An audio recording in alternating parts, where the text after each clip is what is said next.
नमस्कार, मैं Amarendra Tiwari all time public India पर आप सभी का स्वागत करता हूं। दोस्तों, बिहार में तो लॉकडाउन बढ़ाने का ऐलान कर दिया गया है और आवश्यक सेवाओं को छोड़कर अमूमन जो है मूवमेंट पर भी रोक रहेगी और साथ में टाइमिंग को भी घटाया गया है। तो ऐसे समय में पिछले कुछ समय जब बिहार में जिस तरीके की चीज़ें हुई, उसके बाद झारखंड भी ठीक उसी तरीके की चीज़ों को लागू करने का प्रयास झारखंड में भी किया गया। हालांकि उससे भी ज़्यादा सख्ती यहां पर बरती गई और खास करके अब टाइमिंग बिहार में आवश्यक दुकानों की 7 से 11 कर दी गई। तो ऐसे में सवाल यह उठता है कि जब आज एक महत्वपूर्ण बैठक लोक कल्याणकारी योजनाओं को लेकर है और तमाम जिलों से वहां के कोरोना हालात के बारे में हेमंत सरकार पूछेगी, जानेगी और यह भी पता लगाने का प्रयास करेगी कि उन जिलों की स्थिति है क्या।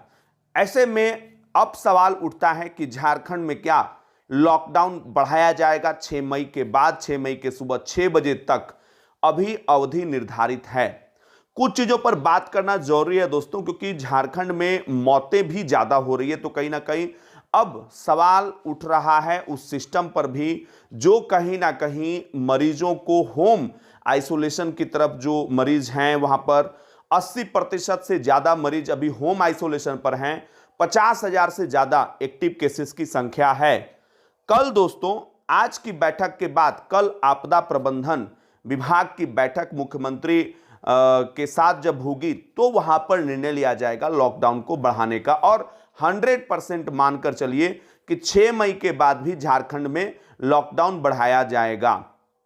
अब दोस्तों सवाल यह उठ रहा है कि जब लॉकडाउन बढ़ाया जाएगा तो क्या जिस तरीके से प्रधानमंत्री ने कहा था कि लॉकडाउन को अंतिम विकल्प मानकर जो है लॉकडाउन लगाने की कोशिश करनी चाहिए, तो क्या अब ये लास्ट विकल्प झारखंड के पास बचा हुआ है? और यह भी बड़ा इंपॉर्टेंट होगा, बड़ा अहम होगा जानना दोस्तों कि क्या लॉकडाउन बढ़ाने के बाद टीकाकरण अभियान में जिस तरीके से कमी आई है, लगातार 10,000 के आसपास अब टीकाकरण पर डे, उससे भी नीचे ये आंकड़ा आ गया, तो इसके पीछे कौन जिम्मेदार है? ये टीकों के बारे में अफवाह फैलाने वाले लोगों को झारखंड सरकार ने क्या अभी तक किसी को पनिश किया? लगातार अफवाहें इसके बारे में फैलाई जा रही है। तो टीकाकरण अभियान फिर सफल कैसे होगा, यह भी अपने आप में बड़ा सवाल है।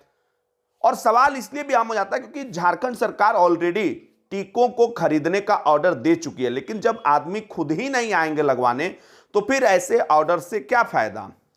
दोस्तों, यहां पर 2-3 चीजें जानना बेहद ही जरूरी है कि लॉकडाउन तो बढ़ना झारखंड में अब तय हो गया है। सूत्रों के हवाले से जो हमारे पास खबर पहुंची, झारखंड में लॉकडाउन, मिनी लॉकडाउन जो है स्वास्थ्य सुरक्षा सप्ताह के नाम पर किया गया था, इसे अब बढ़ाया जाएगा, यानी कि 6 मई के बाद भी झारखंड में ये लागू रहेगा। वहीं बिहार में दोस्तों 10 दिन का लगभग 15 मई तक का जो है एक सीमित अवधि वाला कह सकते हैं लॉकडाउन। हालांकि डिपेंड करेगा कि उसके बाद कोरोना संक्रमण में क्या कमी है। अब लॉकडाउन के बारे में ये सर्वेक्षण कराना भी बहुत जरूरी है कि लॉकडाउन से क्या केसेस में कमी आई है, क्या संक्रमण के चेन इस बार तोड़ने के लिए। देखिए, कोरोना का बहुत ज्यादा जो है, मुझे नहीं लगता है कि लॉकडाउन से बहुत ज्यादा फायदा होगा, क्योंकि पिछली बार भी लॉकडाउन से बहुत ज्यादा फायदा नहीं होता।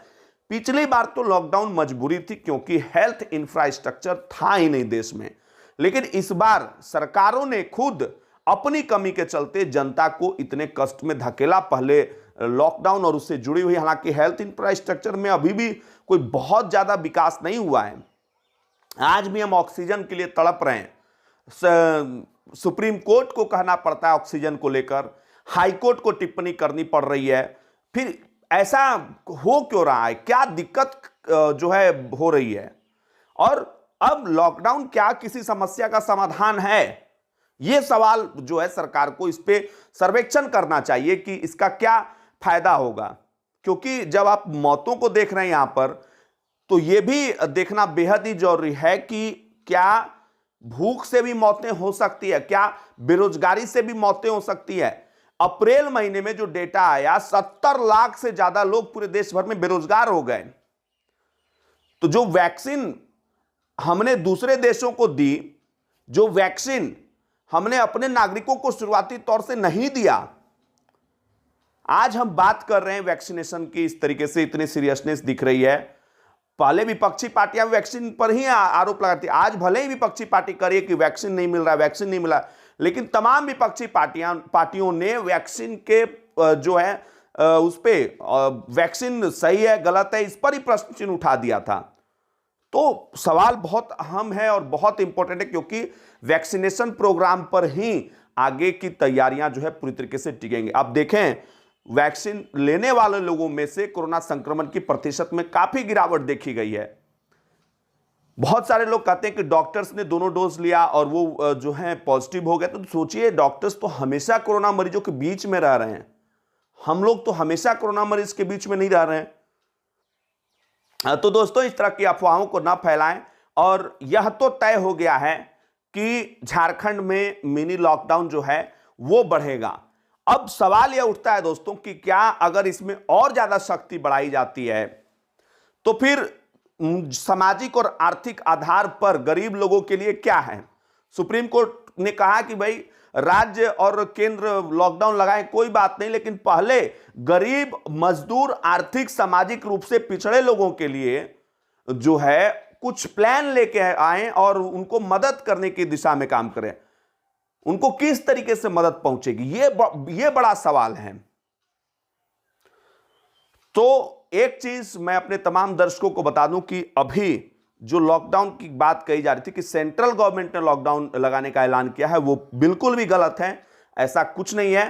हां, झारखंड की सरकार ने स्वास्थ्य सुरक्षा सप्ताह जो लगाया था, यह हो सकता है कि और 7 दिनों के लिए बढ़ाया जाए, या फिर इसमें यह हो सकता है कि और ज्यादा जो है शक्ति वो देखने को मिल सकती है। टाइमिंग को हो सकता है कि जैसे बिहार ने 7 से 11 किया है दोस्तों, हो सकता है कि झारखंड भी टाइमिंग को घटाया। और पहले भी झारखंड ने टाइमिंग को घटाया है, और बिहार से पहले झारखंड ने टाइमिंग को घटाया था, बिहार से ज्यादा घटाया था।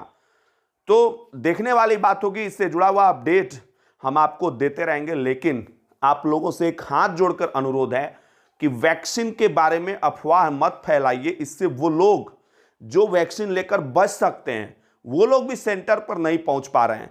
इसके बारे में जागरूकता फैलाने की जरूरत है। वैक्सीन पूरी तरीके से सेफ है। हम आपको यह चीज कहना चाहेंगे कि आप देखिए रिपोर्ट, यहां पर कितने कम लोग वैक्सीन ले रहे हैं। कहीं ना कहीं उनके मन में भय है, तभी वो सेंटर तक नहीं पहुंच पा रहे हैं। और जब 10 तारीख के बाद 18+ का वैक्सीनेशन प्रोग्राम शुरू होगा झारखंड के अंदर, ऐसी स्थिति रहेगी तो आगे और समस्याएं होंगी। तो इस पर अभी से ही सोचने की जरूरत है। तो दोस्तों, फिलहाल के लिए इतना ही, लेते हैं आपसे इजाजत। फिर मिलेंगे नए अपडेट के साथ। तब तक के लिए नमस्कार। जय हिंद, जय भारत, जोहार झारखंड, जय झारखंड। जाते जाते आपसे एक और अपील करते हैं, अगर ये वीडियो आपको अच्छी लगी तो ज्यादा से ज्यादा इस वीडियो को लाइक कर दीजिए। चैनल पे